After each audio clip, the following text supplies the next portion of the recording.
Ladies and gentlemen, welcome back to the channel. My name is Chris, the High Guy Jacobs, and today we've got another episode of School's in Session for you, bringing you the one and only IamRsirin. Now, IamRsirin is a player here just cresting around 200 million might when he's fully equipped, and we're trying to get him to hit a little bit harder at the might that we're at, giving him a little bit of focus, a little bit of direction. Am I right in that assessment there, Ryson? Yeah, that would be right, HG. All right, perfect. So we'll do a little bit of a top-down analysis today, give you a bit of an opinion on what we think you should be doing, and all of the advice you are welcome to follow or disregard. Do as you must. Use a grain of salt, but other than that, let's get into it. So first and foremost, I need you to do me a favor there, my friend. Go to your profile. I want to see the equipment, and I want to get the viewers set up on kind of what your account is. And kind of give them an idea. So originally you were a balanced account, correct? Yes. And what is your focus now? My focus now is I plan to spend more time in infantry and range. Infantry and ranged, okay? Yes. I only had one Baker Hero Awakens, so I don't think there's any point really building in that direction. No, I get you. The tough part is, all depending on how much you want to spend in the game is really what's going to be, determining how many arms you can work with.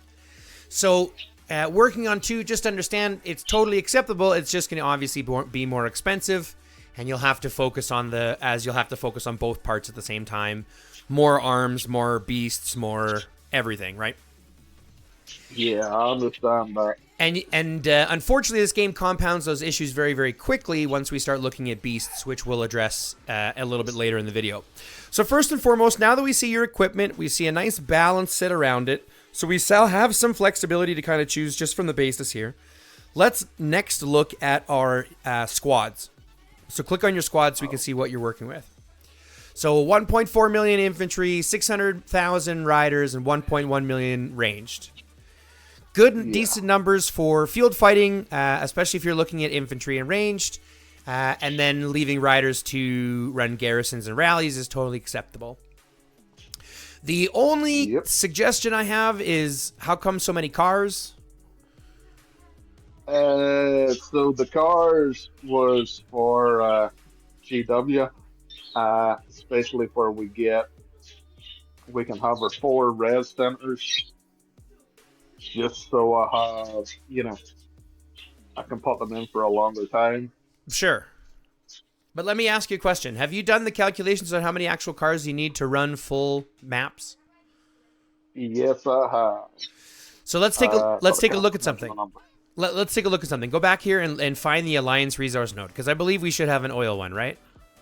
I believe we have an oil one going. Yeah. The Alliance resource. Yeah, go to the Alliance resource node. Click on it for a second. Got large. Okay. Okay. So the quantity is how much? The quantity of the node is, at the minute, 18.5. So. And how many people are in there? 35. So even if you were to join now, that means that you're going to get a crack at maybe 500,000 oil. Okay, fair enough. So why are we stacking 300,000 troops when we're only going to be getting enough for, what is that, 2 nodes worth?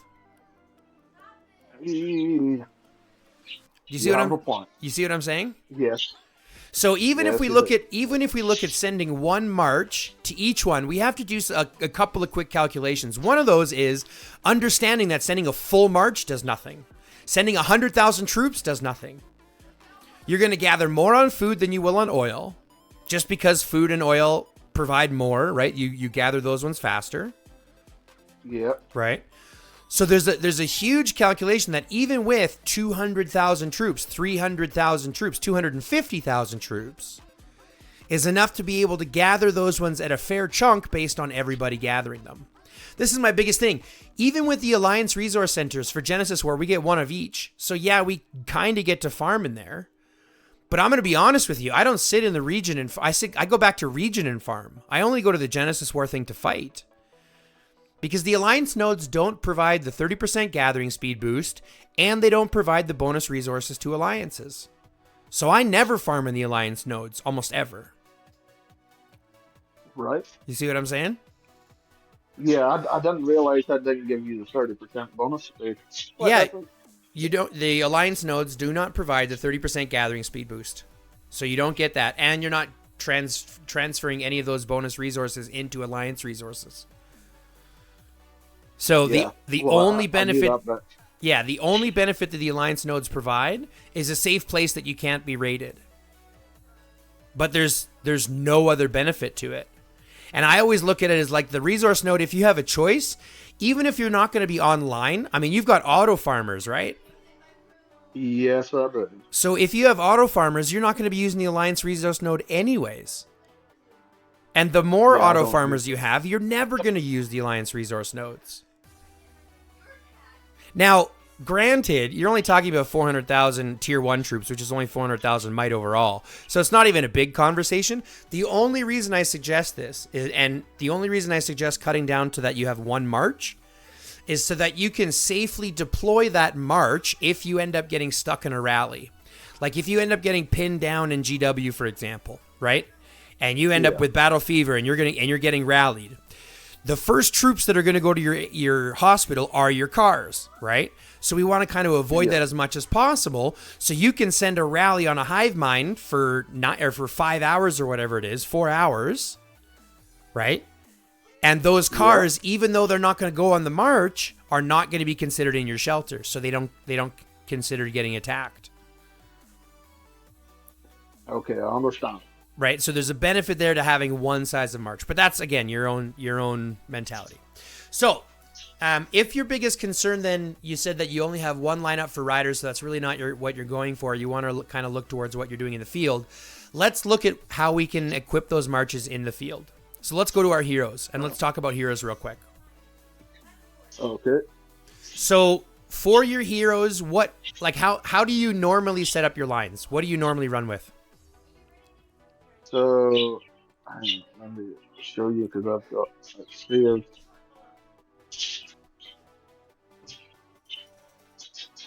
Let's go there. And this is what you fight in the field with? Yeah.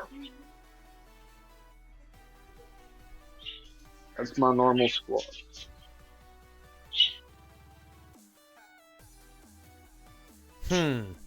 Okay. Let's take a look at your troops for a second. Let's take a look at your heroes. Okay. So we've got Claude, that's good. He's awakened. Miyamoto, a Dut, that's good. Thunder, that's good. Do you have Bodala? Do you have any of the newer heroes? Bodala, Eileen? No, I have them, but they're not awakened.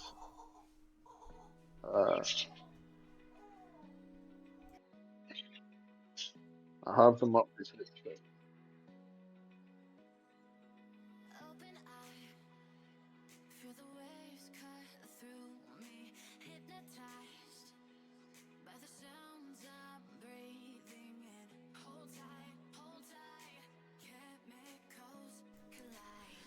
You know, some people's my kids. Everybody's kids. That's right. Okay, Eileen, you have almost none at all. That's unfortunate. Bodala, you said is not very moved ahead either, right?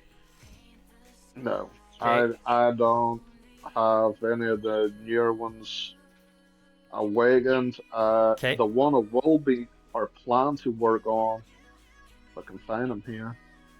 I can't even remember his name. Cedric. I plan to work on him next. To awaken him. Okay. I need to be directly honest with you. Yes, fire away. You're fighting behind the times a lot. And this becomes my main focus as to why we're going to be looking at working on multiple sets if what we're actually needing to do is work on... Because right now, what does your Ethan look like? My Ethan sucks. Okay. So Yeah, Ethan is the best hero in the game. He should be your number one focus as any kind of range hero, main, whatever. right. Okay? Simply because he works in every single avenue and every single line. Sophie Ethan is the number one field fighting line currently. Far superior to what Cedric does. So if I were you, I would be investing everything into Ethan instead. Because not only is he good on Garrison, he's good in field, he does a ton. Because Sophie Ethan, like I said, spits out so much damage, it's ridiculous. I guess I'll start working on him next then instead of Cedric. You should be looking at Sophie Ethan immediately. The fact that you're still fighting with, the fact that you're still fighting with Julia Bard, it's all right. Yeah. But it's well behind the times. It'll still do okay, but what's your secondary range line? Or what's your secondary line? Because it looks to me like you got three that are kind of buffing lines. Your secondary is Lynn Jacob, right? Yeah, Lynn Jacob for defense, and I guess the AoE from Jacob from the enemy. Sure. So there's some benefit there, but you would have just as much benefit for running Lynn Lewis. And Lewis is better than Jacob. So Lewis's damage output is better. His rage regeneration is better. Especially since you have him transcended, so he does AoE damage instead. Right. So even running Lynn Lewis would probably be better. But even that, we're talking about old-aged heroes. Lynn being your newest hero that you've got leveled, right? Means that we're focusing on so many different things. And again, I'm not saying these are bad. I'm just saying that this doesn't really play to running 5 marches in the field. You're looking more at like a comfortable 3 marches. 1 infantry, 1 buffing, debuffing, and 1 ranged. You see what I'm saying? Yeah. So it's now becoming a situation where we really have to hone, unless you're preparing in the next little while to dump a lot of money into the game. There's a lot of things that you kind of have to get your focus on. Ethan, Sophie, Bodala, Eileen, especially being an infantry and ranged player. Right? If those are what you're looking to do in the field, you need your Sophie, you need your Ethan, you need Bodala, you need Eileen. Yeah, I do, but... Because you're running Raigoro right now, I saw in your lineup. You had Raigoro. Yeah, I had him for a better defense. He's not even fully awakened. Right, so do you see my point where our focus needs to be what goal can we set in place so that we can have the most amount of impact a shorter period of time? Yes. And I would think wholeheartedly, you might just be a range main player. You might just focus all your stuff on range. Not just because you have and you can still have your buffing and debuffing line with an infantry because your infantry is still good. So you could still use something like a Thunder Claude, or you could still use something like a Lee Claude, or a Dut Claude or something like that if you needed to. Bianca Claude Bianca, depending on what your leader set looks like. There's nothing wrong with doing that. I don't have a leader set. Well, you should be working on one, right? Ideally, we should all be working on a leader set anyways of superbs. Yeah. So that just becomes the concept, right? We'll look at doing all that equipping. But literally from my perspective, it's a situation where yes, you have infantry, but the infantry that you have, you're almost better off not using them to you can run a Dut Miyamoto, for example, and have yourself a decent infantry line that'll do damage. But to run anything else, you don't have any of the other damage dealing infantry lines. No. Right? So it's like you have one infantry line that's going to run for you, but you've got, a decent 1.5 range lines that you can run with a good buff. Having Claude gives you lots of flexibility. Having an Awakened Thunder gives you a decent flexibility. You could still run Thunder Lewis, for example, as just an AoE damage line and still do pretty well. Thunder Lewis still does pretty okay. But again, the problem is we're talking about old heroes, and old heroes get outdated fast. Yeah, I know that's where I've been feeling at. I get into the habit of I'm catching up. You know what I mean? Rather than saving stuff and getting new heroes when they come out. Mm-hmm. You know what I'm saying? Yeah, and I think this is the hardest thing for most players to get over, because as we're working on stuff and as we're building, we never get the chance to actually experience them. And by the time we do get to experience them, they're kind of outdated and outmodded, right? So Yeah. this is my biggest advice to players. You want to save up, like stop investing in older heroes. Save up enough so that when those new heroes drop, you can awaken them immediately. Sit on 400, 500 fragments in your pocket so that when that new hero drops, you can pick them up immediately, right? Having Spectra in your line at a max setup right now would be massively more beneficial than having an Awakened Thunder or having an Awakened Bella, right? From the frags that you would have had to put into those heroes. Do you see what I'm saying? Indeed. Yep. So it's a situation. I completely agree. So it's a situation that says we need to look, especially at how much you plan to spend, on where that focus should be, whether it should be on infantry, whether it should be on riders, or whether it should be on ranged. And if I were you, I would focus on being the best ranged player you can and dump in getting Sophia Ethan. And Spectra when Spectra comes up. Cedric if you want. I mean, put him into your ranged heroes. Because you still have a decent, infantry set that you can kind of fall back on. Yeah, I've got. I mean, you've got Marco 6 stars already, even if he's not leveled up. The point is, you own him. That means like you have potential to level him up eventually later. Yes, indeed. Right. Same with Jack Bronte. Yeah, I got Spectra. Yeah. So here becomes my point, right? So you have Jack, you've got Spectra, you've got Lynn already awakened and awakened. You've got Julia. What's your Bard look like? He's not awakened yet, is he? He is. He's close. He's close, so he's about 50.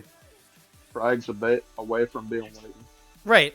So there's nothing wrong with, I mean, if he's that close, there's nothing wrong with awakening him. But here's my point. We have to look at his skills, because what you're using him right now is for field fighting, correct? And also rallying behind Julia. Yeah, so you Julia Bard, which is okay. Unfortunately, Julia Bard now is just old. It's outdated, right? It just gets outbeat by Sophie, Ethan Lewis. Yeah. The problem is he's so focused for fighting in sieges that anything else he doesn't do well. And he has to run with Julia in order for him to be the most effective. But since Julia is not nearly as impactful as the rest of them are, he takes a massive back hit, right? Right. So again, if there's nothing wrong with putting the 50 frags because you're very close, but I wouldn't look at investing in his super weapon. I wouldn't look at investing more into him. Get him awakened so that you'll still have him for rallies where he does best, but I wouldn't look at investing much into his super weapon and into transcending him by any stretch, especially now that we have Ethan out there.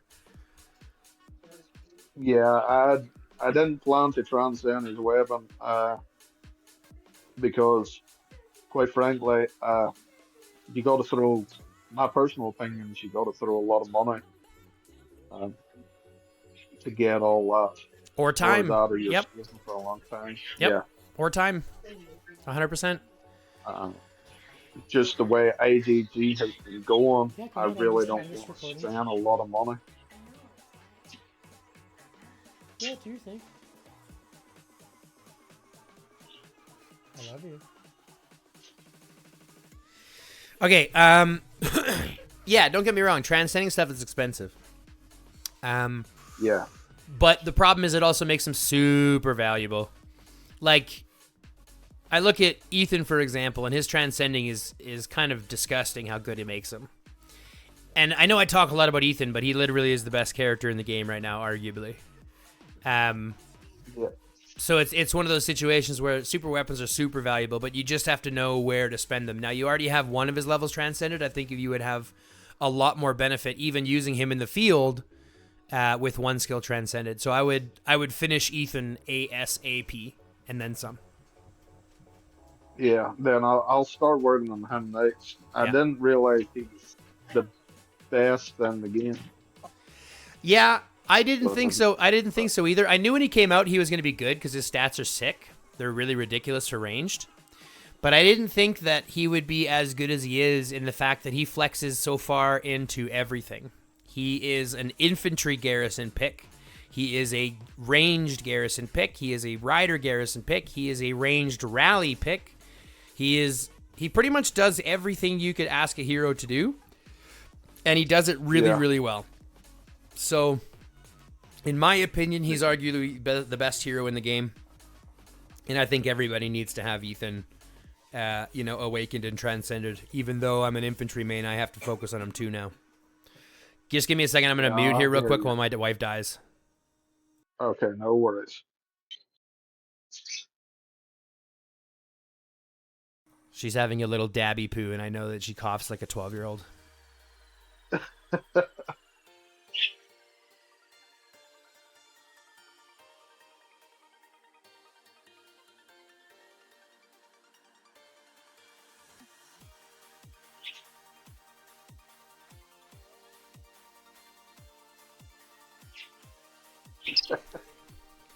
What a loving woman. Okay, so back to heroes. So the thought concept should be to plan out how many marches we want to plan, what kind of marches we want to set up, and how those marches are going to look. And then set up armaments for those heroes, and then set up armaments around that. So first and foremost, who do you think is going to be your main line? Who would you place as your main damaging line? Okay. Let's just say I'm mostly field fight. I like the field fight, but I want a better versatility. So I'll tell you, I have a 4.5 million range set. Mm-hmm. I have a 4.2 million infantry set. And then I have 3.7 million infantry set. So if we can sort out with what heroes I got here for one strong range and two infantry. Do you only have one strong ranged? What's your next best range set? I think it's coming in at 2 million, which is not very strong at all. Okay. So now you've got focus. It means that we're going to kind of be hamstringing ourselves a little bit here. Scroll down your heroes for a quick second for me. Let me see what else you have. Slowly. Click on your Bianca for me. Okay, she's not awake. No, nothing. Okay, that's fine. He's not awake. Yeah, that's fine. All right, so if we're gonna go with just awakened heroes, that's fine. We're gonna rock with awakened heroes. So let's run your first line. Just go to Spectre for me first, or Lynn for me for a second, and run through her skills. Let's read through her skills. All right. If flanked, when not rallying your garrison, deals additional damage to the target. Okay, and reduces skill damage taken. Okay, makes him tankier. That's good. Go to the next one. Next skill, increase range squad. If flanked, when not rallying, increase range squad defense. Okay. HP. All damage taken. Okay. Movement speed and counter damage. Okay. And awaken. Increase range squad damage if flanked when not rallying your garrison. Okay, sweet. So let's run Julia Lynn. Okay. So let's run Julia Lynn as a damage line. Right. So let's throw on quick a core. Mm-hmm.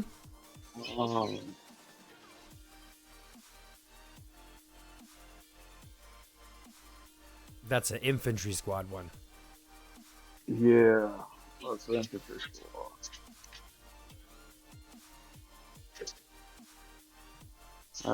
Let's see. There's some. Sure.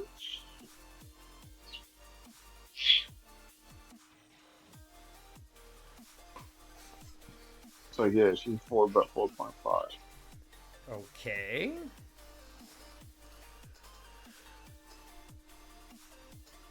That's fine. So run your 4.5 Julia Lynn. Then let's run an infantry squad. Let's run an infantry squad of Adut Miyamoto. Okay.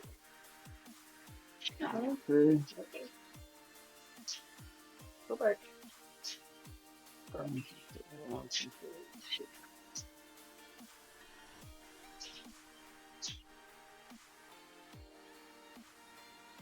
Oh, is that a level 5? 4.2. 4.2 is not bad. That's a level, is a 5-star helmet, hey? Yeah. Nice. I'm working on 5-star, but Okay, so hold on, go back to your Julia for a second. We're gonna take a look at something because it's 4.4, but I want to run through and actually see what we're actually looking at. So just run around the squad or run around the circle for me slowly. Okay, next one. Okay. Okay. Okay. Okay.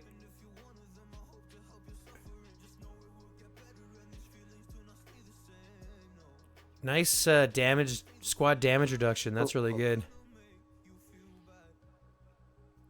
I'm not well. Purple. Okay, so here's the thing. Go back for a second. All right. You have a 4.4, right? Almost 4.5 million hero, but you have 8 hones that when field fighting are not doing you any value. Okay, what homes is that? Any of your rally hones, any of your travel speed hones. Yeah. So any of those, your rally counter damage is only working when you're rallying, which isn't a problem, but you're not always rallying, right? Yes, correct. So I have been working on that. So initially, this full set was rally attack, rally counter damage, uh, rally basic attack damage. So I have been slowly working on it to change all that to have it more for field. You just want to, like, it again, it's not a problem to have them. The problem is just in understanding what that actually means. So although you actually have a 4.5 million Julia, that's really only when she's rallying. When she's not rallying, it's going to be much closer to about 4 because of missing all those hones. You see what I'm saying? So we have to understand it's not necessarily a bad to have them. It just means that we have to be efficient with what we use her for. So we might not necessarily rely on her as much in the field. We will use her a lot more to throw rallies, and then we can kind of balance out a secondary leader for the field. Okay. You see what I'm saying? At least until we have her set more balanced. Does that make sense? That does make sense. Yes. So we might actually look at running her in Bard, and then running Lynn, or running Lynn with Lewis even in the field. Okay. So let's equip Lynn, just because I want to understand kind of what all of our depth is. Okay.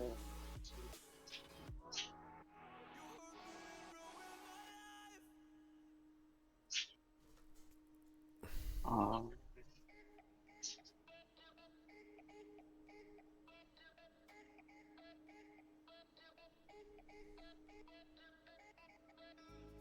don't even know where to equip that. Just picks her automatically your best one, that's all. Let's see. Yeah, I guess right there. Use that for infantry. I guess that's what I had there. Okay. 2.2. 2.2. So this is your next focus for what you're going to be using or what you should be investing in. Because your Julia already is 4.5, right? 4.4 and a half. Yeah. Which even if you just use her in the field at 4 million, is still going to be better than the average person. So you'll still be doing okay with her even in the field. But what you have on Lynn now is a focus for what you should be looking at building up, right? Because you want to have that second set around 3.5 million before you start working on another range set or another range leader, another range hero set. Okay? Yeah. Which does involve getting your device. It does involve, making sure that you get those the hones done, and then obviously fixing these ones. If you have any rally hones, fix those out. If you have any garrison hones, fix those out. Travel speed is a personal preference. I'm a key believer that the only people that need travel speed are riders, because they specialize in it. Ranged isn't going to be getting away from fights, so. Yeah, all it was a gold home. It was better than. Oh sure, little yep. Blue one I had in there. Totally understood. It's like I said, it's just personal preference if you want to look at keeping travel speed or using them. I look at it and say everything that's away from damage and defense is a negative skill. I agree. But keeping up with them purple hones is it's a pain too. And as you know yourself, you don't always get what you want. Yep. But this is exactly why our focus should be less over more. We should look at one set at a time and only only marching in the field with heroes that are above 3 million. If your hero set is not above 3 million, you're not going to lead with that hero set in the field. So we're not going to use Lynn to fight with. We're still going to fight with Julia Lynn in the field, but just rely on Julia Bard as your rally captain or as your rally line. Yeah. Does that make sense? Yes, that does. Okay.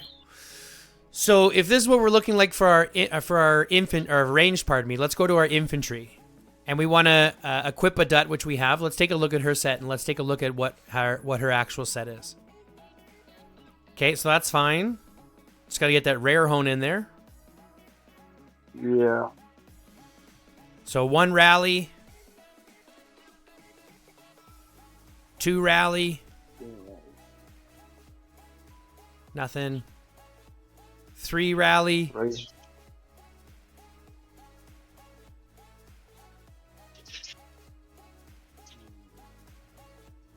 So you've got 3 massive rally hones.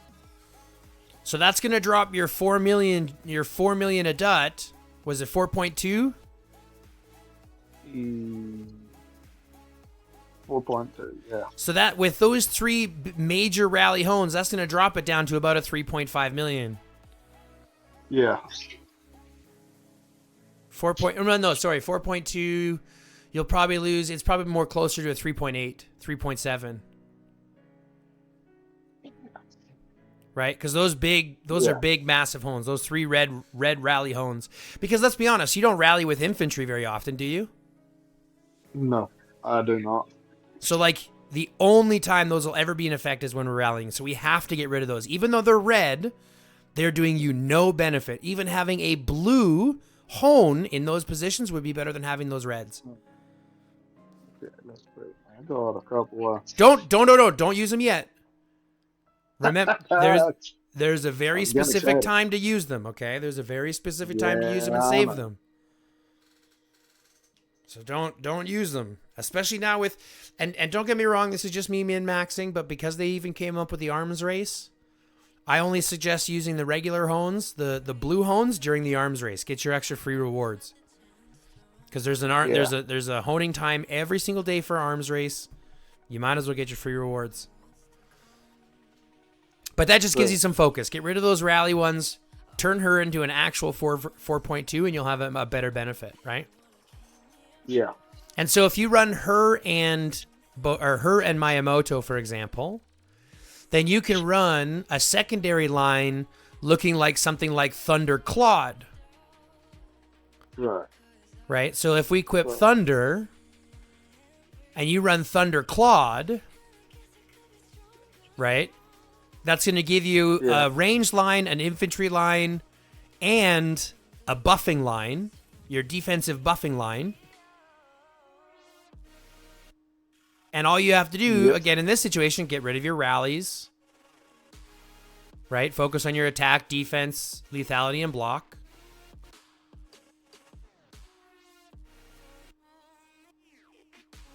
I think I got 3 so far.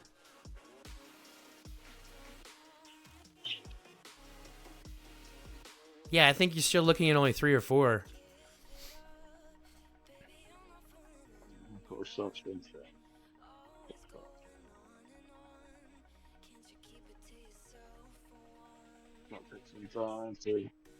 Yeah, there's 2 there. Mm-hmm. So I think you have 3 here that you have to get rid of that are rally. But other than that, I mean, it's really not that bad. You've only got 3 or so to get rid of, which you can do with blue honing chips. So you want to turn him into a guarantee, into a an effective 3.1, 3.2 versus what could be closer to 2.9. Yeah. Right? So that becomes our focus, and that becomes our only 3 lines that we're going to use. You're going to use Julia in the field with Lynn, or you're going to rally with Julia Bard. You're going to fight with a Dut Miyamoto, and you're going to fight with Thunder Claude. Yeah. But anything over and above that, we're stretching.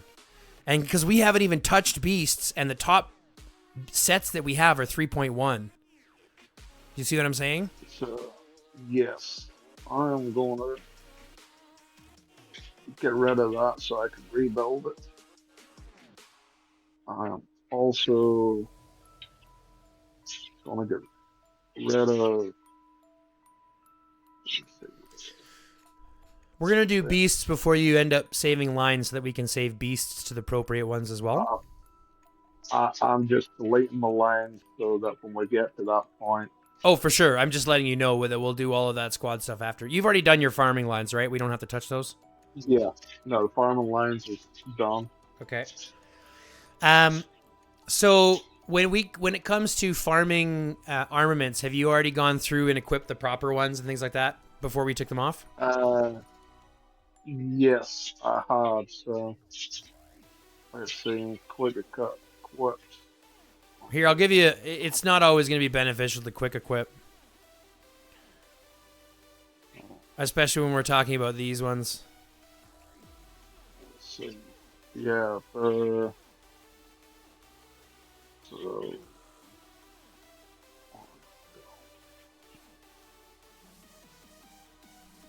Let's see. Do you use her for? Yeah, you use her for oil, or do you use her for food? She's oil. Good. So. Boot. Yeah, shovel. Yeah. So I'll change that one home down.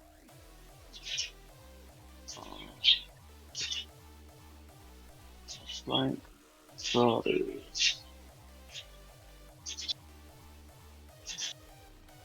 Yeah. Okay. So that's going to be her gear that I use. Okay. Now, a squad load, that's really... That's how much you can carry. Yeah, but it's really not needed, especially for farming. So here's the mentality, and this is the way that I look at it, right? Because our entire concept is to be as efficient with our farming as possible, right? Yeah. So by having a higher squad load means we can only need to hold way less cars. Well, yeah. Okay. So that becomes the whole focus. If I can only send out 4,000 cars to go farm an oil node instead of 8,000 cars because of squad load, not only is it beneficial, but now I've got the capability of putting in the oil gathering speed or the travel speed that I would want on my gathering armaments. Yeah, I see. Right? So it just gives us more opportunity to stack oil gathering speed and effectively squad load or travel speed. And this is the only situation where I would say go travel speed. Like it should be the main gathering speed. You get 2 of those hones on each one is the main gathering speed, 2 hones of travel speed, 1 of squad load. Okay. Right. You see what I'm saying? Yes, I do. So my next. Sarah should be doing food. Right there. Besides Bodala, yep.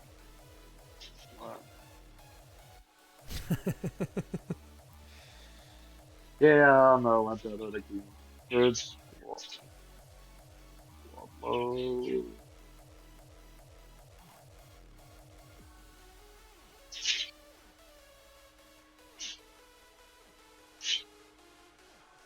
I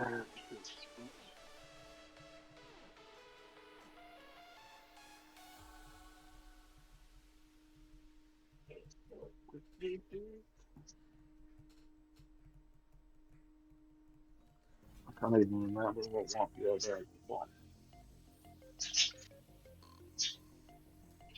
So yeah, there's Pharaohs. I got a wood going speed on there, but I'll get it changed at some point. Yep, this is what blue chips are for. I don't think.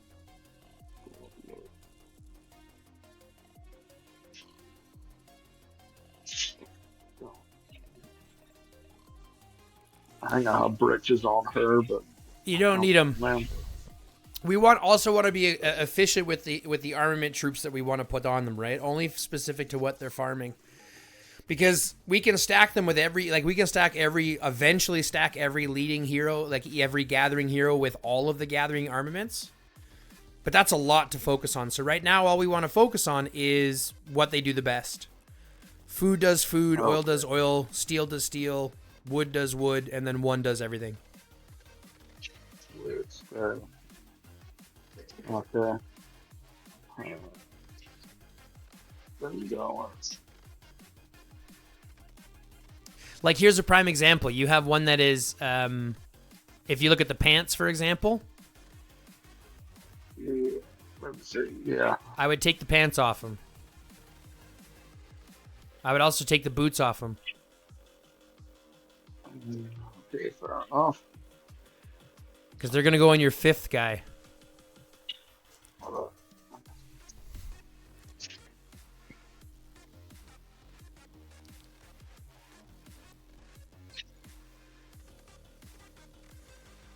Right, let's see.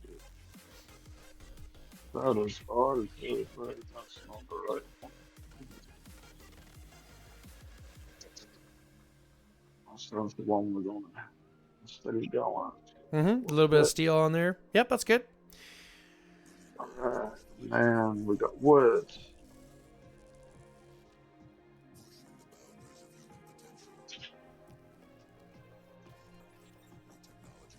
Unequip his pants. He doesn't need them.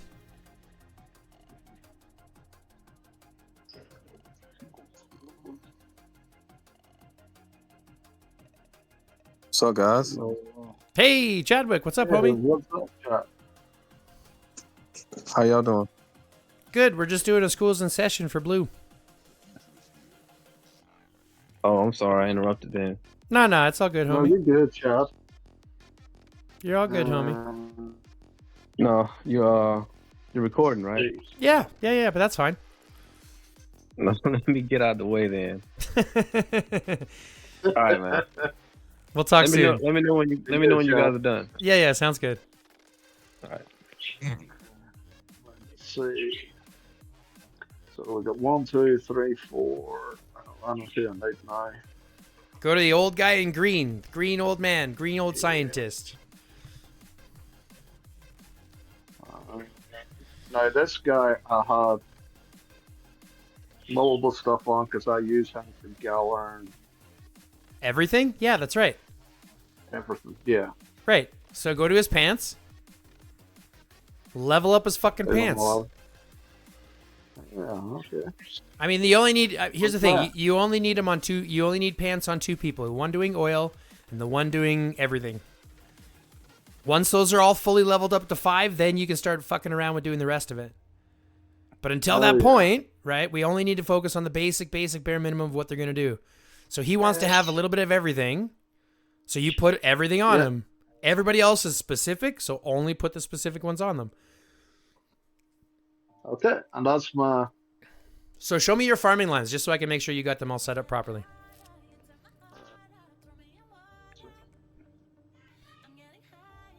Boom.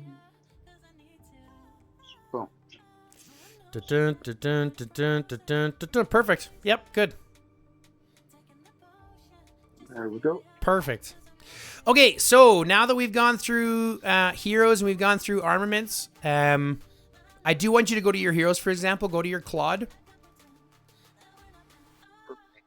And I do want to equip him with any of the superbs that you might have. Do you have no leader superbs? No leader armaments? No. Okay. I ain't got none, but I can get some. Well, not specifically. You don't have to get any now. Well, I got plenty. No. Because remember, we want to be as focused as we can. Let the leader chips come up as they will, and we only want to start investing in fragments on the actual shit that we're working on. And this is where we have to ask ourselves: are we working on 1 march at a time, 2 marches at a time, 3 marches at a time? That's where your pocketbook's going to come in place, okay? Yeah. So if we're working on, if we're looking at the easiest way, we're looking at 1 set at a time, which means that you're going to be buying from your weekly purchase place. You're going to be buying probably range stuff because you want to get that next range march up over 3 million. Yeah. So in the armament shop, you should be buying the range stuff. Did you buy your? Did you buy your honing chips as well? Oh yeah, that's the one thing I always do. Good. Get your honing chips every week. They're important. They're too important, I think. Let's see, range. So that's just going to be working on the superb as it comes in, which is totally fine. Same with your boots. Okay, hang on. My little mobile is deciding it's not enough. Let me charge it. Oh, good catch, 4%. But there's also hold on. There's also another benefit to having an additional 3rd set for ranged, especially if that's going to be what your main focus is. Right. Right. So starting to work on a second, so another legendary 5-star is totally fine. Okay, that's so. Now, what would you recommend? The range attack and lethality, or the squad basic attack damage and lethal? Would you like to lose more? In my opinion, it's going to come down to attack because basic attack damage. If you go to basic attack damage taken, for example, it's just squad's basic attack damage. You're only doing that to 1 source at a time. Yeah. Right? So you're going to have much more influence doing overall attack than you will from squad's basic attack damage. So I would go as squad attack. That's it. You get a little bit of everything versus a lot of one thing. Okay. So, yeah. And then do not buy the legendary frag or the legendary frags for the gathering ones. Let those gather normally. Purples are totally fine for your farming stuff. Yeah, that's all I do. I don't buy any farming stuff. I just let. I turn all my purples into farming stuff. Yeah, all purples into farming and all golds into fighting. Okay, yeah, that's what I'll do. Okay, so let's go back to your, if we don't have to worry about hero armaments, let me see what other armaments you have that we're not using right now. Because we've got everybody equipped, right? So you've got a little bit of infantry. You do have a range set. You do have some infantry superbs. You've got a ranged another range thing, superb that you're working on. Some more range stuff, a little bit of infantry. So it's not too bad. You don't have too much extra. No, I don't call out a lot of extra. And it's a lot of stuff that you'll still be able to work on. Like I said, having another set of infantry or another set of range is nice. But I don't think you need another set of infantry. So I mean, so this would be where you have some freedom in your infantry parts that you have. But you have a lot of Right. nuts and bolts to use anyway, so you wouldn't necessarily have to do anything about it yet. But like it's a situation where I would look at building up another range set over your infantry set. let's see, what do I get? I'll get lots for this. Yeah, you get 600 for any of those ones. So I mean, there's a couple that you'll have some pretty decent ones. But again, you already have 26,000, so it's not a rush. And I would work on another range set because you already have a couple of good range parts that are right. Like you've already got some range sets that'll be nice. Yeah. But I definitely don't think. No. Keep you superbs. Keep you superbs. Yeah. So let me see. Yeah. That's going to give me a lot more.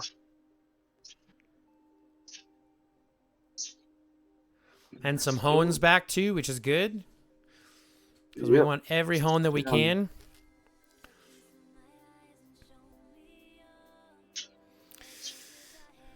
And then what do you have for purples? Yeah, put them into your shovels. Perfect. So the basic concept is pretty simple. You want to get a forward jacket on each one of your farming heroes. You want to get the stealth goggles on your gatherer, as you want a shovel on everybody. You want the boots on your food, oil on your pants, or pants on your oil girl, and then the backpack on everybody. Even though the backpack provides gathering speed for wood as well as squad load, I still think having the squad load is a good benefit.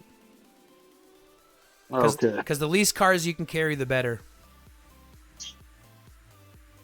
You see here. Perfect.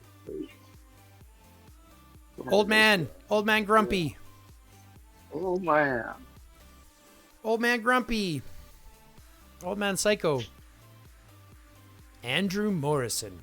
Okay, so I mean we've done a decent amount when it comes to your marches and stuff like that. We can obviously talk a little bit more how you'll play those, but I think playing 3 marches will find you more efficiency than trying to fight with all 5, and you'll spend less resources, less speed ups, and less everything else to go with it.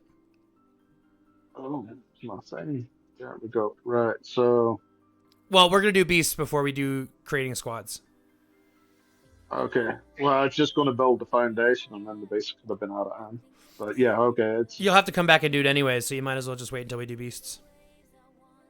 Which we can actually jump into right now, because we've got everything else kind of crushed. I hate the red dots. Yeah, me too. I feel you. So let's go ahead and jump into beast, and we'll take a look. Now, first and foremost, have you seen any of my beast content? No, I haven't, to be honest with you. Do you know how beasts work? Or do you just let them do their thing? So I previously had the 6 or 5 strongest. I had my beast balanced. Okay. Remember when we talked before, I had them sort of balanced out. I gave them a quick rough draft until we got around to doing this here. Mm-hmm. So, yeah, they were somewhat balanced out. Okay, so let me give you kind of the rundown on the beasts that I can, to give you kind of an understanding of how things work. And then it'll give you kind of a way that you can kind of play with it. First and foremost, the biggest thing that I need you to understand, your blues and greens are totally useless. They are totally useless. Look at your blue, for example. Your level 51 blue boar. Yeah. Right? Level 51, fully 5-star. Click on its first skill. We're talking 328 damage. Right? 328%. Okay? Yeah. Go to your corpse bull that's right next to it. Click on its first skill. 340%. So it by itself at a +3 is doing way more damage than your fully maxed out boar. Yeah. Go to your level 41 right below it. Click on its first skill. Oh, that sucks too. 6. No. But then you're also talking about corrosion damage at an additional 210. Oh yeah, down there. Right? So it's a lower market, but it's a higher proc. So it's actually technically a higher percentage, a higher damage percentage. Right. Do you see what I'm saying? Because there's more damage multipliers. Yes, that's the. So the blues and greens are literally poo-poo buckets. You'll never need them. All you'll ever use them for is the event that we have right now.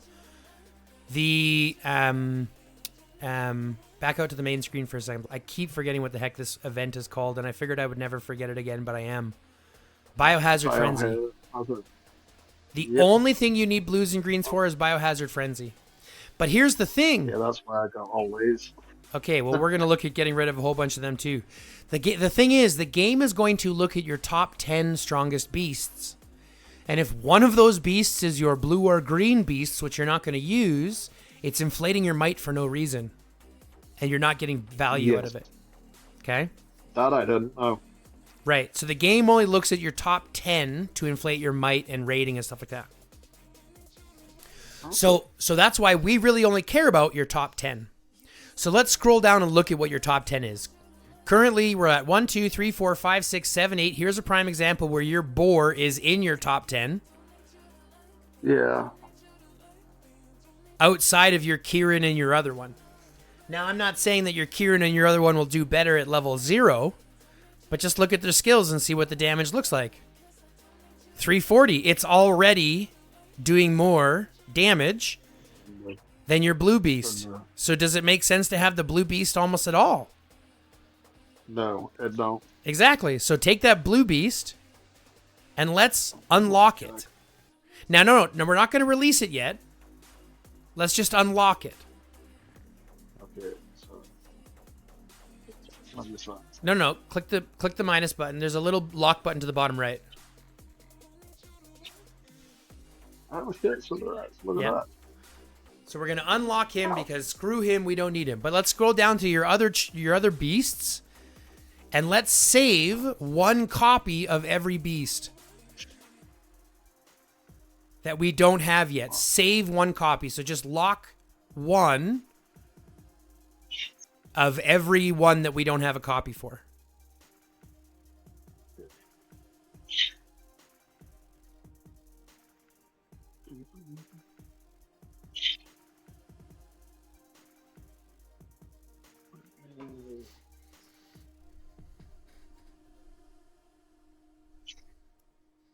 Yeah, even one of those, each of those level 1 crappy ones.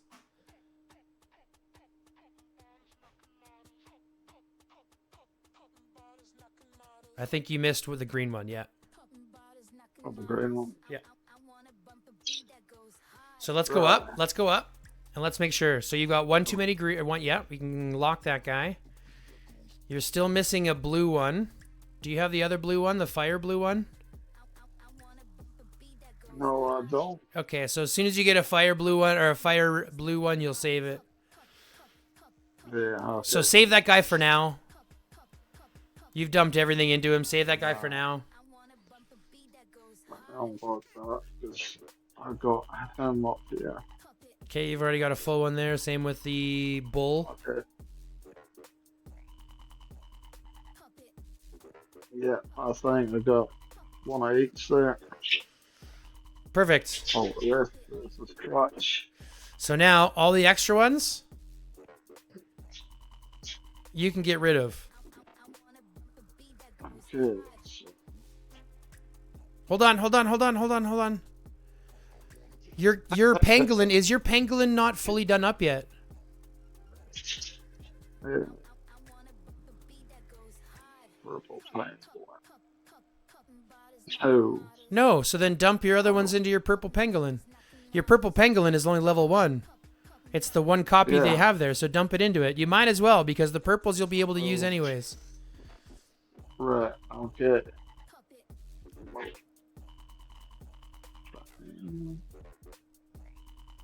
Because if you don't have the gold pangolin, the hammer pangolin, and anything leveled up yet, you might as well dump it into your purple, because the purple would just be good enough to use until then. Okay.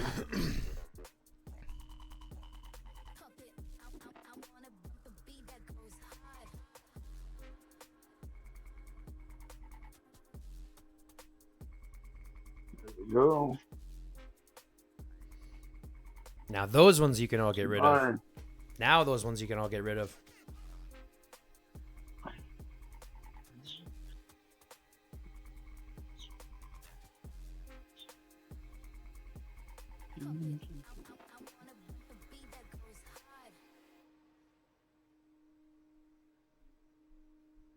Yeah. I'm telling you. And every time you get a new copy of these ones, you go ahead and release them. Except for that, or as soon as you get that, once you get that red one, then you can, once you get the blue red one, then you can dismiss that guy. Some of them log them for the meantime, so don't fuck up there or not. Well, it's not going to matter even if you get rid of them. All right. It won't matter even if you do get rid of them now. Right. So, in fact, truth be told, because he's already sitting at one of your strongest beasts, I would actually just get rid of him anyways. Yeah, it'll free up. Get all that shit back that you put into him. Okay, so now we're going to have our top 10 beasts. Okay? But do you understand how the attributes and stuff work? I'm going to say not 100%. Okay. So let's click on the attributes button. Where's the... It's okay, here. Okay. So your beast currently is providing you 96 combo and 48 crit. Okay? Right. But what does that mean? I'm hoping you're going to tell me. You're darn right I am. Click on the little question mark by the special attributes. So what those ratios, what those numbers turn into is a conversion of trigger rate. Okay? So the higher the value, the higher percentage of trigger rate for these skills to occur. But it doesn't mean, like if you look at this beast, for example, click the little X for a second. And if you look down above or just below the name Corpse Bull, it says Rally, Crit, and Combo, right? Yeah. So this means the beast is good in Rally. It naturally provides crit and combo, which is what we're seeing from the report, right? We're naturally providing crit and combo in its stats. But this doesn't mean that this cannot benefit from counter as well, because if you click on the little or the little question mark by special attributes, and you scroll down to where it says counter, what does the description of counter read? When the beast receives damage in battle, they may trigger a counterattack based on their count. When counterattacks are triggered, the beast will automatically use the hyper skill one additional time on their attackers. This effect is not affected by cooldown, can only be used once per second on the same target, and all damage dealt by the skill may receive a counter damage buff. Unless otherwise specified, counter damage and indirect damage cannot trigger counterattack. So, that's saying it proc every second. So what it's saying is that when you take damage, depending on your counter trigger rate, right? Depending on what your trigger rate is, you can trigger a counterattack which will use your active skill. So it doesn't give a shit if you're a combo beast or a crit beast, because this is just triggering your active skill, which is going to be combo or crit related. So this is a way to actually activate more combo and crit. Do you see what I'm saying? Yes, I do. So, and here's another prime example. You have 96 combo and 48 crit. Yeah. So you have exactly twice as much combo as you currently have crit, right? Yeah. So how come you don't have twice as much combo percentage as you have crit percentage? That was going to be the diminishing returns, I guess. Exactly. So the more that we're putting into a point, the less conversion rate we're getting out of it. Okay? Yeah. So there's two thoughts of process. You can hyper-focus everything into one stat and say put 700 skill points into one stat and get about a 55% trigger rate. Or you can spread that 700 skill points around 3 different stats, and instead of one triggering at 50%, you'll have 3 triggering at 30%. Well, what's more efficient? I like the 3 triggering at 30%. It makes the most sense, First, right? It makes the most sense. The most damage. So this means that our concept should be to balance our attributes as much as possible. And so this is why we ask, well, what's the best beast to pair it with? That's entirely based on you, based on what you're trying to achieve, based on what metrics you're using, and based on what chips you have. Because with chips, we can now put any attribute on any beast at any time.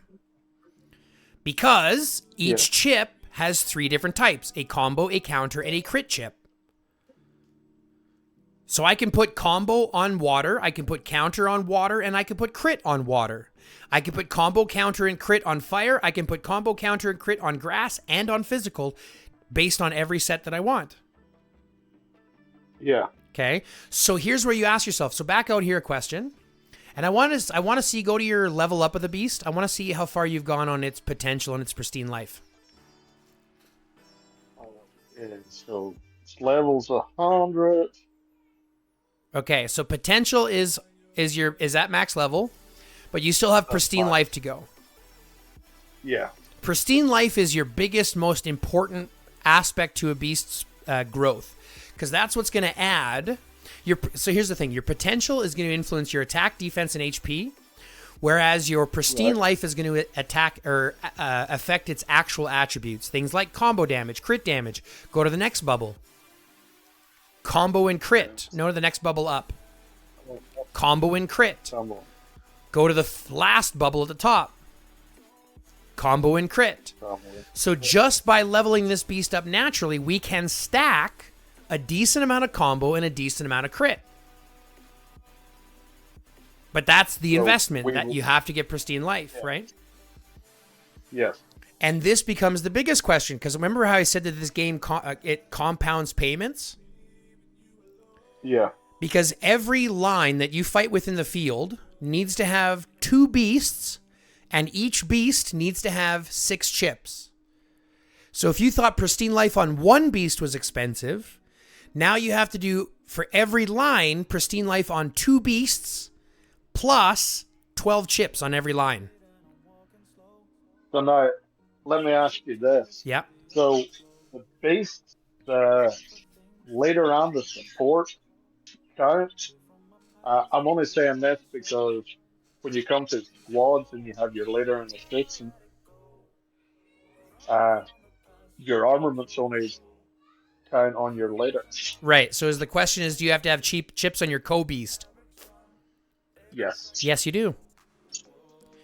And I'll tell you why. Go back and I'll show you. Go up to your support.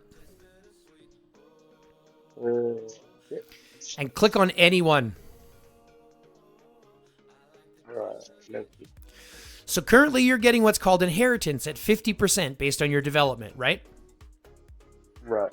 That's taking all of the attributes into account. All of its HP, all of its attack, all of its defense, combo, crit, all of its attributes are being taken into account after chips are included. So it's taking 50% of even the chip value that you put on those support beasts. So yes, those support beasts need to have chips too. This is why it compounds exponentially, making the game more expensive. If you want 5 marches in the field, you need 5 marches, 10 beasts, 60 chips. Minimum. Yeah. So at 3, you need 3 marches, 6 beasts, and 36 chips that you're working on now, all at the same time, in order to have those marches be effective. Yeah. Okay? So now disconnect this guy. Oh, you didn't put him on. That's fine. That's perfect. No, I didn't put him on. So now we want to ask ourselves, well, what are we trying to accomplish, right? So we've got the 3 major lines that we have that we're working with, one of which we know is going to be a rally set, right? Yes. Because we're going to run rallies anyways. We have the corpse bull. We're going to put him in place. But we know that his attributes are combo and crit. So one of the benefits is to pair him with a beast that will provide him counter or provide him with counter chips. So let's look first at what chips you have available. Okay. Quick equip or quick equip. No, we'll go one at a time. And this is just so we Okay, can one at a explain time. the chips. Do you understand how arrays work? Yeah, the raise is it's bonus you get from having the same type of chip. Of course, level of stars up. Sure. Do you understand how the chip array or matching works? So Yeah, the more you have of the same equipment, the bigger bonus you get. sure, but what I mean is the brain and spine are one set, and the arms and legs Yeah. combined are another set. So you technically have two different arrays you're working on. Yeah. Okay. So So, once we understand that, we're going to look at a couple of things because you have a couple of really prime examples here, especially if we're looking at the brain and spine chips. Let's just look at the difference between a blue and a purple. And look at your level 3 blue and look at your level 0 purple. What's the biggest level 0 difference? purple. Yeah, it's the attributes that you're getting. Well, not only the of course, basic attributes, the fact that you might be getting a little bit less attack, but you're getting HP, whereas the other one doesn't provide any HP. Yeah. But the difference And then is... you have... Right, and then you also get the 2-piece array bonus. Yes, indeed. So on the brain and spine, specifically, blues are almost entirely pointless unless you have no other option. Okay? So let's first look at our brain and spine and ask ourselves what chips are going to work best for us. So what's the other chip that you have for your brain? So you've got a counter chip and you've got a combo chip. Go to your spine. Yes. Oh, I lost my phone now. You've got counter and combo. Perfect. So you've got counter and you've got combo.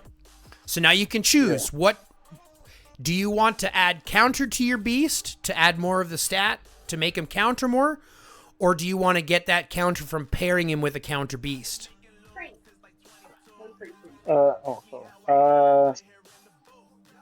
I do not know. So let's look at... What would be the best one?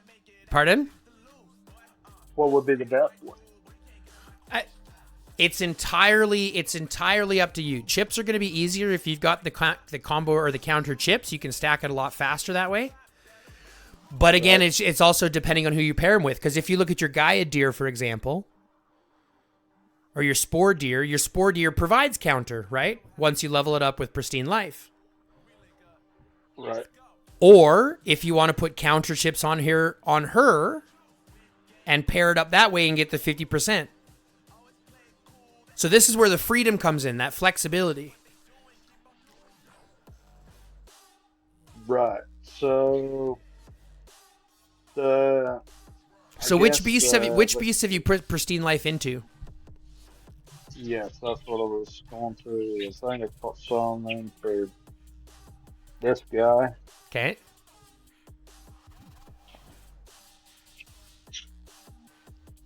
Let's see. Put stuff in here. Yeah, put some. It's scattered about, I think, in a few beasts.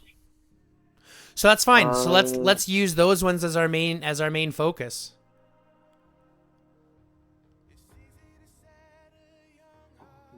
Some in there. So you've got kind of a little bit of everything, right? Yeah. So then let's be straight up and honest. Let's go to the top of our map. Okay? And let's just look at our first beast with our sixth beast. Who is our first and our sixth? Okay. There's our sixth. Okay, so let's pair your corpse bull or your corpse bull. Let's pair that with the not Pango, sorry, but the Draco. Right. Let's pair that together. Back out. Let's look at our next top two, or next pairing, which would be your Volcano Rhino and your Sabertooth. So pair those together. And then pair your Gaia deer with your Pangolin. And this is just going to give you the most balanced on your main 3 marches. Right. Okay, so we've counter stacked the first 6 to give you the most balance between your main 3 marches. Now to your last 2, because we're still going to do 2 marches, because you still have to have 5 marches to play with stuff, right? Arena and stuff like that. Let's look down at your next 4, which is going to be your corpse bull, or your undead bull, sorry, and the Gaia deer.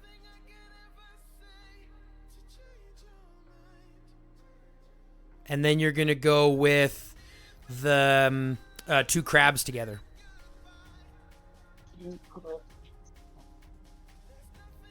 And that's all you're going to match. We're not going to pair any other ones, okay? We've only got the top 10 paired because those are the only ones that matter. Those are the only 10 that we're going to focus on chips for, only the 10 that we're going to focus on everything for, okay? The other ones are irrelevant until they get leveled up. Yeah, okay. Okay?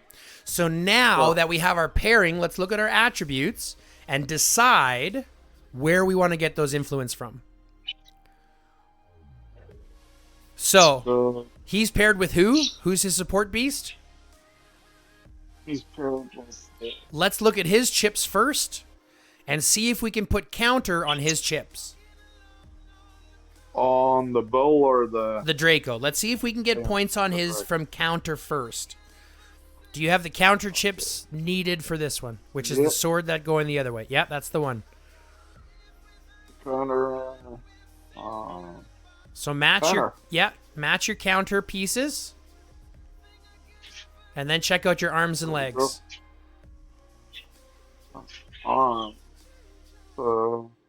Counter?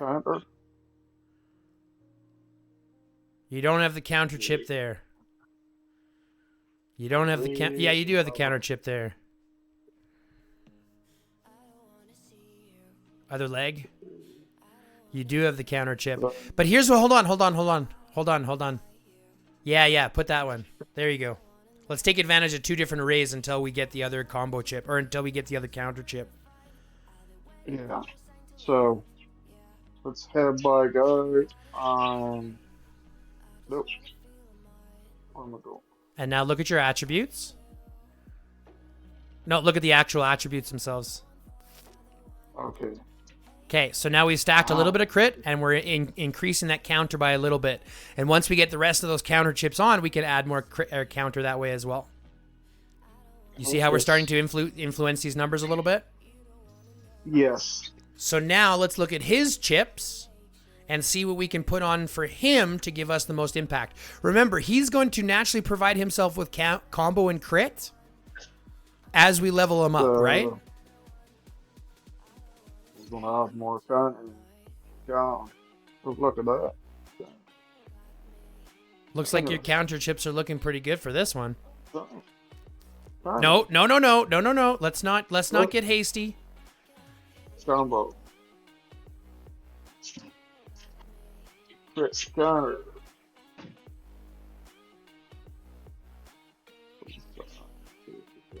Let's not get hasty here. So hold on. This might. Excited. No. Because it's not necessarily a bad thing. Okay. Because here's the thing: on your bottom pairing, right? Your bottom pairing. I mean, those legendary chips are more valuable, and if you put those legendary chips on, you are going to provide more combo, right? You can stock more combo. You're going to be getting 115 extra combo, right? Which is good trigger stats. But you're losing out on the 4-piece array model for the elite. So it's kind of a give and take, right? And the only reason I said don't be too quick is because sometimes that 4-piece array is better. But these are both level 1 legendary stars. Yeah. You see what I'm saying? So it might not be a bad thing. Let's back out and let's take a look at our attributes and let's readdress.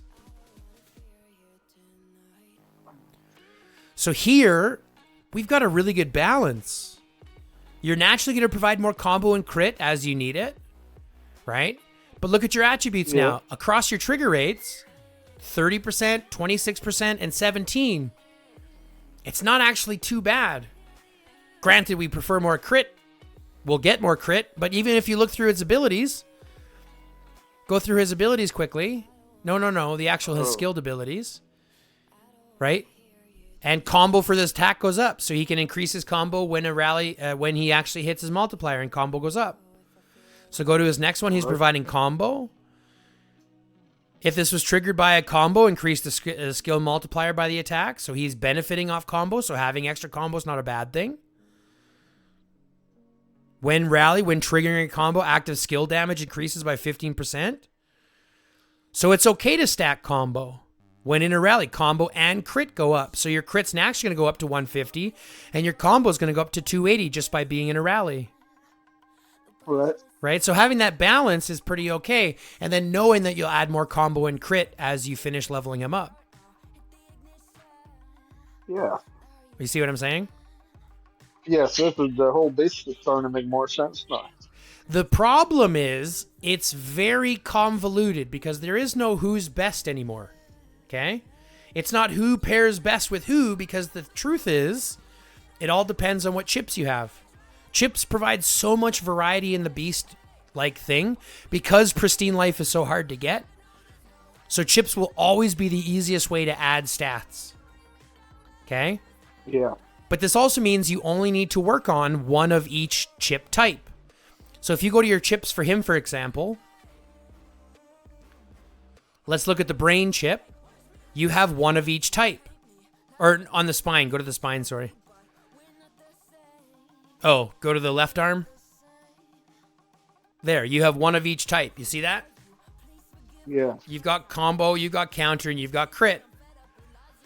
So you don't need to work on any other chips for your left arm. Go to your right arm.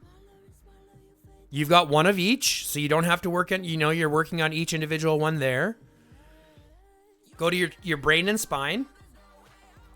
You're going to want to try to get your counter chip as quick as you can, or your crit chip as quick as you can to balance that out. Work on that one. Same there. You work on your crit chip there. But now you have an idea. And then every other chip that you're not, like all the blues, we can almost all dismantle immediately. For your legendaries, focus on getting your combo chips. You've already got 2 of them. Focus on getting your arms next. Focus on getting your brain and spine next. That's where you put your chips. Don't level these up another star until you get the other full sets first. Because those arrays are more beneficial than the stars themselves. What's up, man? I got $95. And it's going to take 60. So, I mean, I typically get them, on the event that we're doing right now. But this is also why that Biohazard Frenzy is such an important event. Go to your Biohazard Frenzy for a second. You don't even have your Biohazard Frenzy filled out. Why don't you have regular heroes in them? Because that's where we deleted them. They were filled out. Okay, well then I'm stupid, and that's my apologies. But even in those ones, I'll give you a prime example. You've got the one beast, right? We want to make sure that not only is that filled every time, but you've got the most potent beasts inside of there. So the jellyfish, for example, you should put the jellyfish in the 3rd spot. Over here? On the Putrid Swamp? Putrid Swamp, yeah. Jellyfish. Select the ×2 jellyfish, yeah? And then put... No.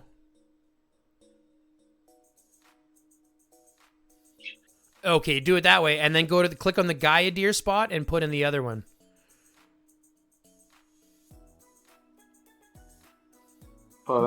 Sorry, not the Gaia Deer. Not the Gaia Deer. The stupid other deer. That one. And put in the ×2. And then put in the deer in that other open spot. Because that way we're maxing out all our points, right? We want to make sure that our bonus points. But this is why we want to earn one of every hero or one of every beast. But here's the thing. Go to your ranking, for example. Go to your ranking for a second. If you get this done... And here's my best advice. You get this filled out within the first half hour of this starting, and you can easily rank in the top 50. And if you look at those rank rewards, top 50, right, provides you with 30 fragment boxes. Right? Versus the 10 that you're getting. And all that takes, this isn't costing a single dime. You don't have to spend $1 on it. I'm ranked 35th right now. And I haven't spent It's $1 just on under- anything. And that's literally just filling it out in the first half an hour and then clicking that collect button every 10 hours. Okay, thank you. So, You got the rest of them um, deployed properly. okay. Oh, wait. No. Go back over to where you have the crab. Click on the crab and deploy the deer. So, deploy the deer. No, not that deer. The other, the green, Oh. the green ×2 deer that's deployed. Scroll down. Right there. And then put the other one inside that little one. It doesn't matter what you put there. You don't have the Pluto jellyfish. Yeah, there we go. So if you do that and you clear this out, like I said, you fill this out in the first 30 minutes of the event starting, you can get in the top 50 without spending $1. And now go to your roulette, for example. Okay, so you did get the 30 from this. I get I get at least 30 from this every event as well. So every event I'm getting 30 to 60. I'm getting 60 fragments almost every single event to be able to get those legendary pieces. You see what I'm saying? Yeah, that's leveling you up. And that's all for free, right? Without touching anything, that's all for free. Now, what do you recommend about this? Pristine Life? Of course, 100%. But here's the thing: I'm gonna save up 1,250. When you have 1,250, because if you go to the value, for example, go back out for a second, and go to the rewards that you get for that. So go to the Awakened Potential. No. Go to the Awakened Potential, and then scroll right here. Scroll down. So if you go up to 1,250, you're getting up to the next value. And if you have 1,750, that's fine. Do you have 1,750 or is it just 1,710? 1710. Okay, do you have any? Can you get any more for the day? Let me see. Missions. Fuck. Yeah. Potential. Yeah. There we go. Yeah, but that's only going to give you 30. You're still going to be 10 short. So you're 10 short, but here's fine. That's fine because in my opinion, the 125 is a better value anyways. The 1,250 is a better value anyways. So go there, use all of the value on the Pristine Life at 80. That'll give you 960. And then 3 more of the Pristine Life will give you 1,260, which is just enough to do your Awakened Potential up to 1,250, which gives you the additional 4 or 6 or something, 5 additional Pristine Life that you're getting that way too. And then I just simply save up until I have 1,250, and then I use it at 1,250, and then save up to 1,250 and use it then, or 1,260. What? So, I got the base. Rank up. Rank up. Potential.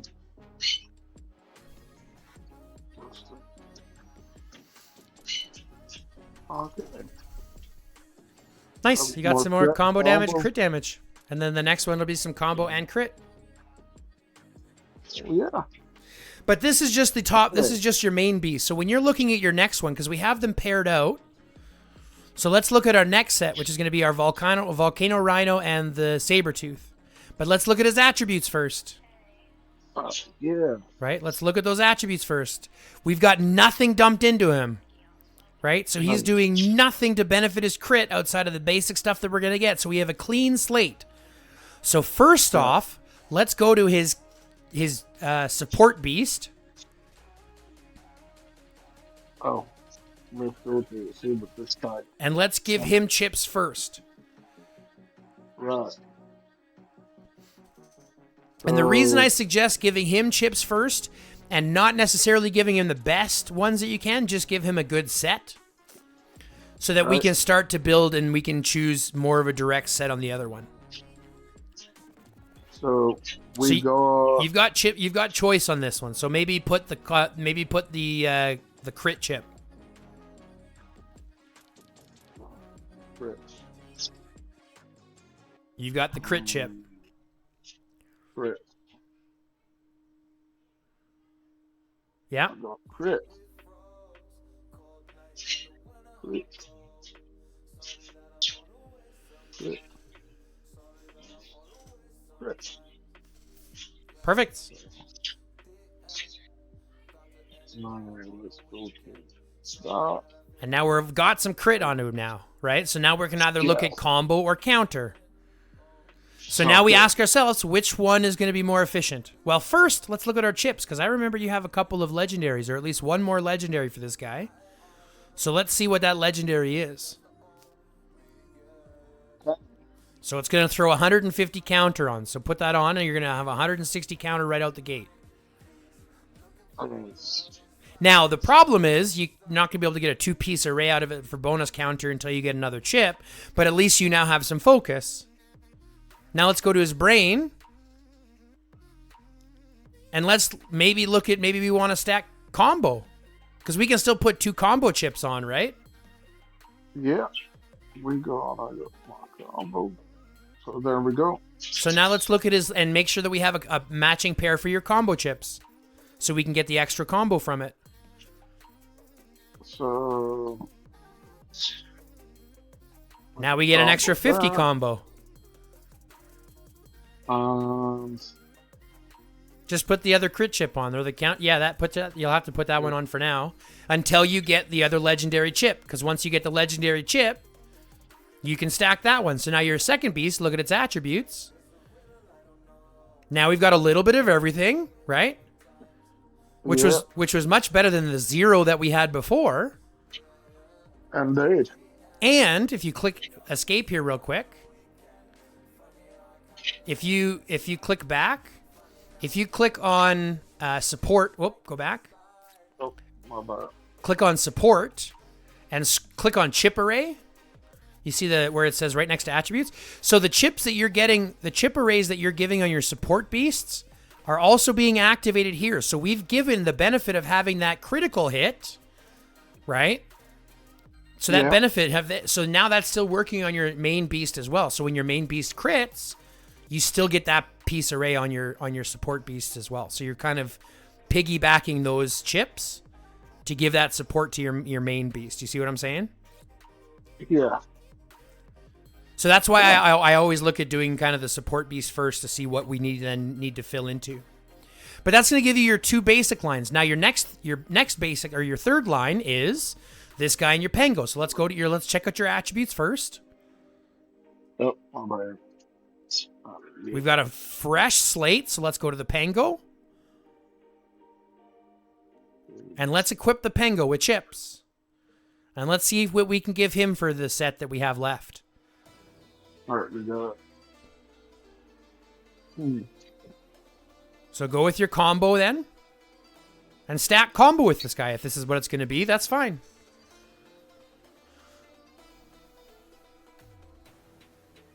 So we get the combo damage coming. Put the combo chip on because we put crit already, so let's put combo on.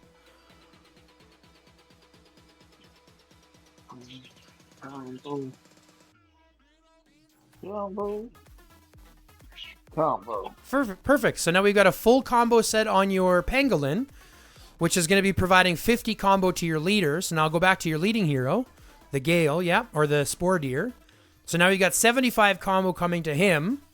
Gives us more capabilities to understand what we should put on him. Now he's naturally going to provide counter through his set as you level him up with pristine life. So whether we want to stack crit or whether you want to add more counter is entirely up to you. But look at your chips. What chips do you have available? Crit. So you put the... Crit. There you go.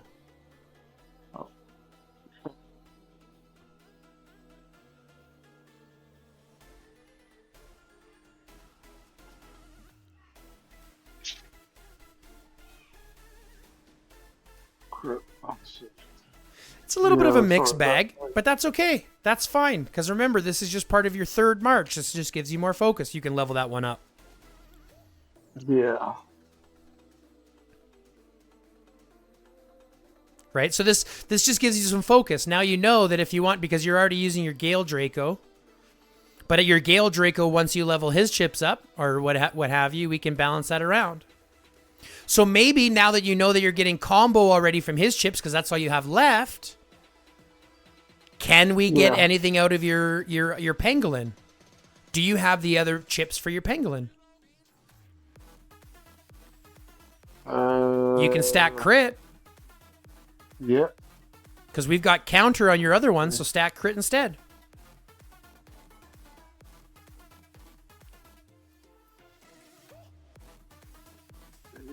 It's in this bunch too. Just put on your 2-star for now. Oh. Or stack it that way. That's fine too. You can you can do it the other way you had it. That works as well. Yeah. Get as much of those stat bonuses as you can while you're working on those chips.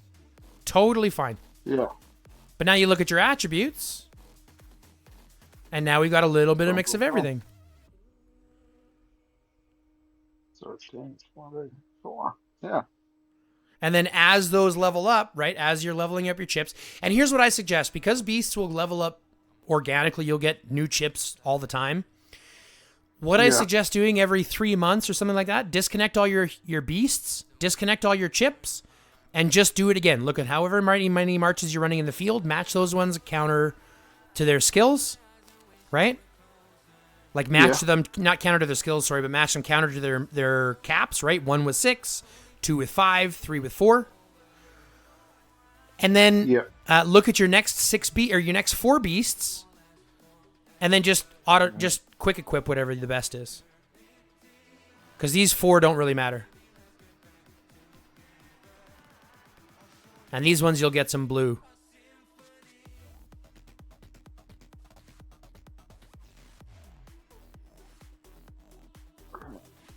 And now when you go to your bag... No, that's fine. We've done all your stuff here. Go to your bag. Go to your beast chips. And any blue that is not equipped, you can get rid of.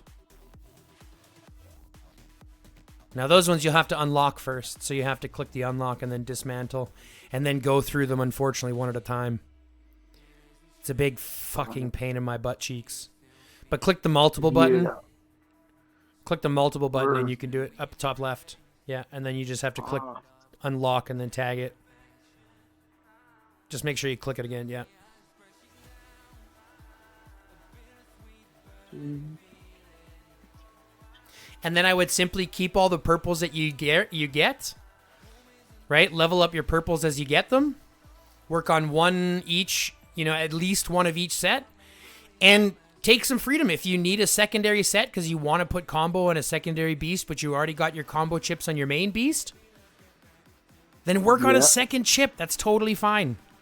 There's nothing wrong with that. Chips are pretty easy to come by. They're pretty easy to level up, so they're not nearly as daunting as armaments or things like that. The only daunting ones are the legendary ones. Those are a pain in the ass, but you're working on those one set at a time anyways. I see it, yeah.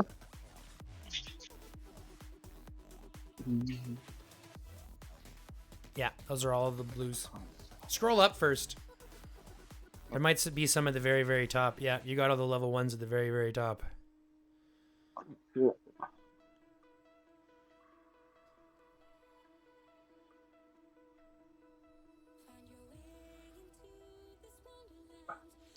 And then after this, let's go to the Bio Beast store, the Biochemical Beast store. And we'll talk about what things you should look at buying every week.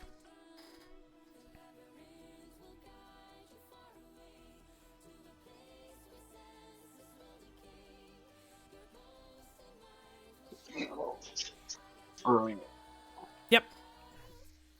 And then bottom right. Oh. That's fine. Go the long way.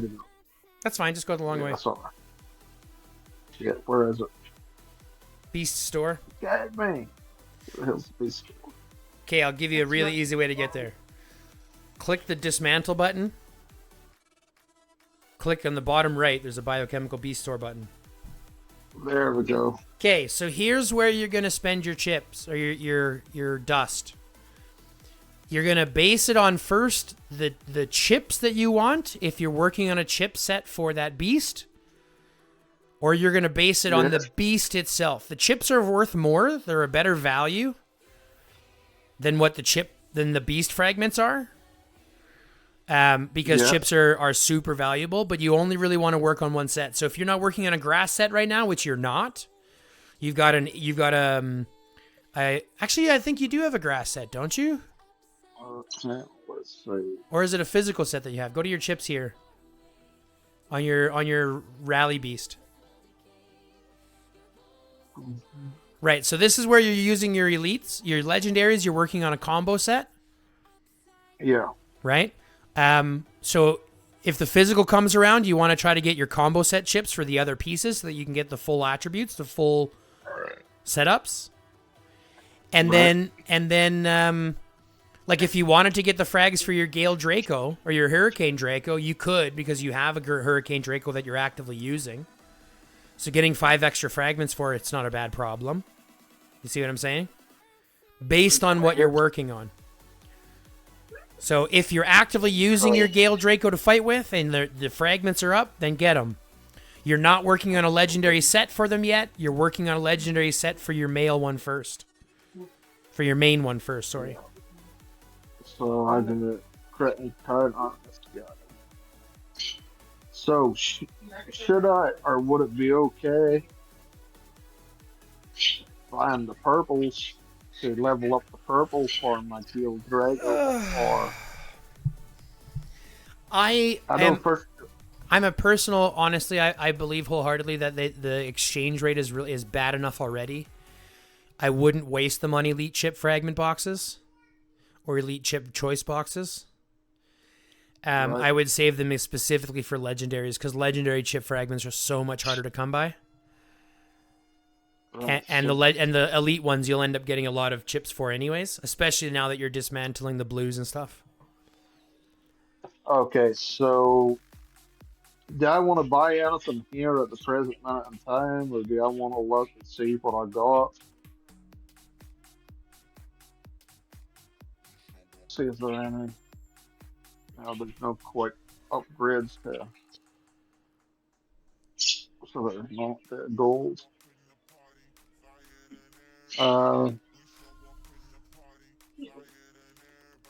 Now, okay, hold on. Let's go to your marches though, because now that we have our 10 beasts set up, we can set up our marches.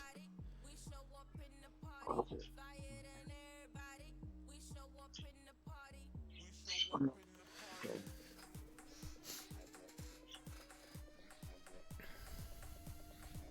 So let's set up our mass deploy. Mass deploy is going to be Julius Lynn. That's correct. What beast? Send your rally beast. Even in the field, your rally beast will do decently well. The rally beast will do way better in rally. Don't get me wrong, but using it as your number one on your strongest line is going to be okay too. Now here I would run a Dut Miyamoto. Retreat. And again, I would use that as your secondary. That's the right beast to use. And then here I would use Thunder Claude. So,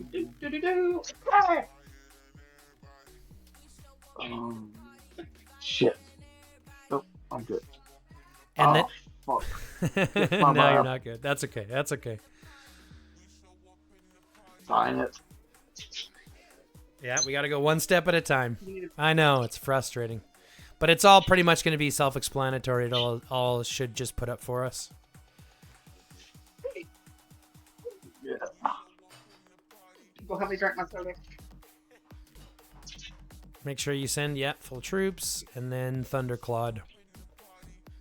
Thunder Claude. Now, the reason why we're doing Thunder Claude is that it's literally just about sustainability. It's not about dealing damage. It's literally just about sustainability. You've got damage coming from a Dut Miyamoto, and you've got damage coming from Lynn Spectra, or Julia Lynn. Sorry. Okay, so his entire goal is basically just to stay in the field as long as he can, putting out as much buffs and debuffs as he can. Yeah. Okay. So let me see. I wanna see it. There we go. Okay, and that would be the only mass deploy that I would suggest using. Don't use the other 2 marches for anything. But in your create squad, let's save Lynn. We'll save Julia Lynn. We'll save this as your number 1, whichever your fighting squad line is. Okay. Okay. Let's save your number 2 as the Adut Miyamoto, just to make it easy as well. Change your beast. Volcano Rhino, yeah. And then Thunder Claude.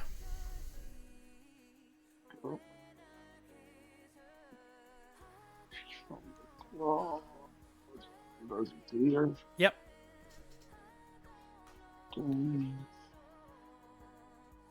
And then we still want to save your rally setup. So let's still save Julia Bard. Okay. Sure. And let's make sure we change the beast. Yeah, rally beast. And save that one as, in my opinion, save it as number 5. Because that gives you number 4 you can still set up and play around with if you wanted to add another line eventually.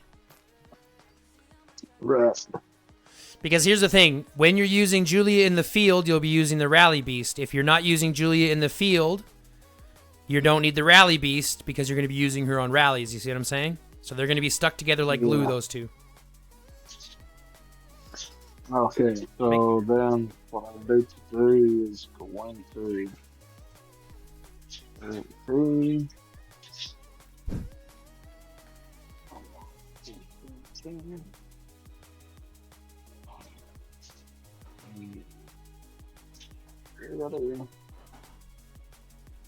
Should be saved in your black one, remember? Your black save line. This is AOD. Yeah, but if you click the little arrow button, click the little arrows button. I'll show you. Well, you've got them set up now, so we'll just throw in your next 2 lines. And here I would still look at putting in something that's going to spit out a bunch of damage. So I would look at something like Jacob Lewis.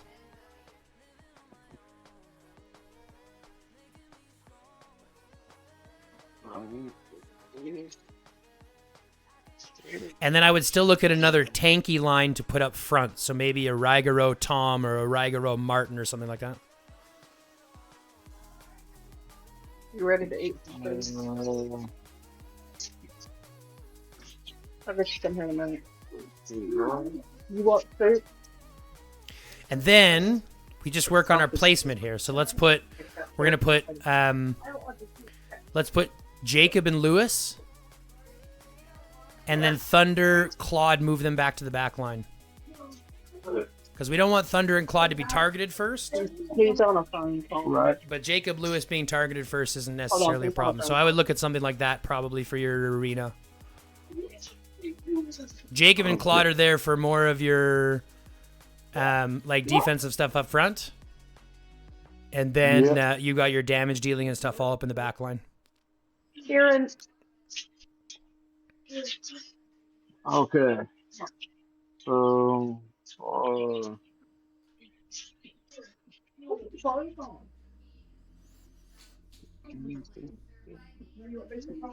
let's make sure that we put the right placement. So we'll do the same type of idea. Put them in the back line. The front line we want to be in the front line. We can actually put Claude Thunder. That's fine. Put them in the back line. Thunder Claude, yeah.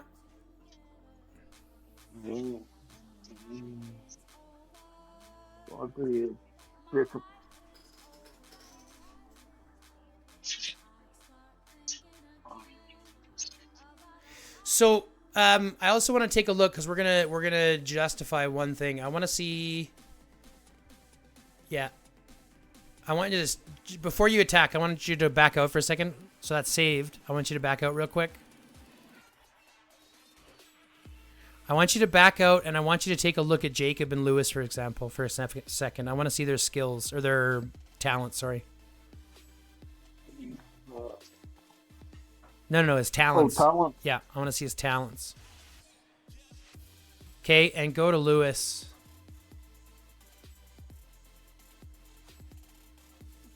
Okay, so you want to lead with Lewis. Right. Yeah, you want to lead with Lewis, put Jacob as a secondary in both the arena and the other one.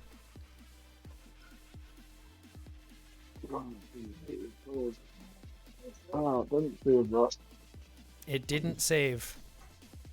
No. That's frustrating. That's all good. So here, hold on. Here. I'm going to give you another trick. Do you see the little button on the right-hand side that looks like 2 arrows? Go back in there a second. Yeah, but The little button above, it looks like, yeah. See, now you can select the hero of the marches that we already saved. Now put Julia in the back, yeah. Number 1. Number 3. We can't do number 5 because that 5's got Bard in it. But that one we can fit in ourselves. Lewis, Jacob.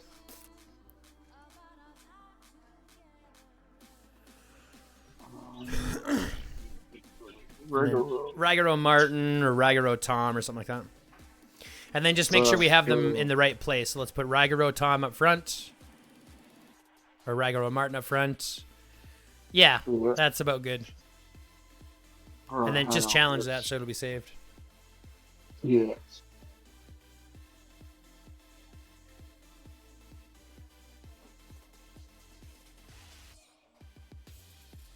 And we don't really care about Ragaro. He's just there for extra time. Yeah.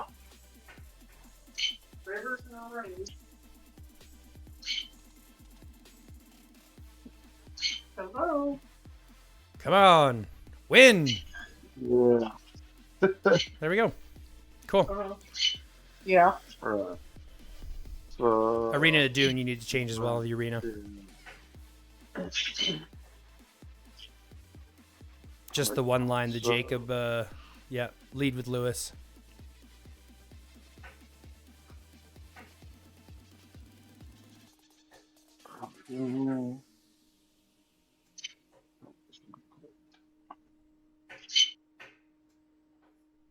Right. Okay, but that made me, I think that's pretty much it. We've gone through heroes, armaments, beasts. Is there any other questions that you got lingering that you've been worried about, concerned about, or anything like that? No, I know I got to be part of the timeline going forward instead of playing catch up. And I know I'll have to do that, but it's hard to do. Yeah, so it literally just becomes realizing that all the new heroes are so much more, like they're so much better than the old ones. That every single shard, every fragment, every hone that you use in an old hero is a work against you.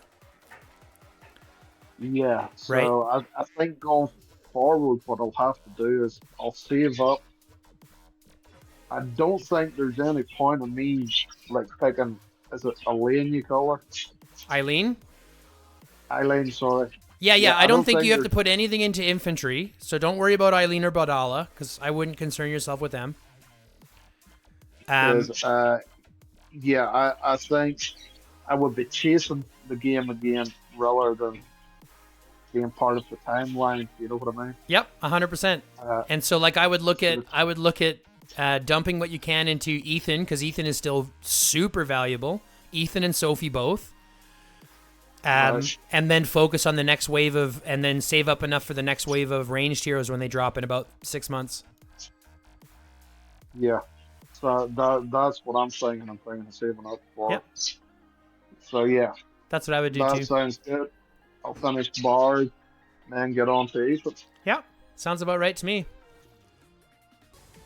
And that, ladies and gentlemen, will wrap up another episode of Schools in Session. I want to send out a huge thank you to IamRsirin, also known as Blue, for opening up his account to us and letting us run through that with him. Hopefully he's got a little bit more focus and a little bit more direction on where he wants to go. But with all that being said, guys, I do want to ask you very quickly, don't forget to like, comment, subscribe, and fill out the notification bell. These are all 4 things that don't cost you anything, but help immensely. So if you can do those 4 things, that would be greatly appreciated. And for those who can step up just a little bit more, click that join button and become a member of the community today. For only $5, you get to help out the channel every month. And it goes a long way to keeping us going because, like we've mentioned, IGG doesn't care at all, and YouTube doesn't really pay very much. So we do ask for a little bit of help. If you can, click that join button, become a member today. But all that being said, guys, thanks very much for tuning in. I love y'all again. Love, peace, chicken grease, and until next time, stay lifted.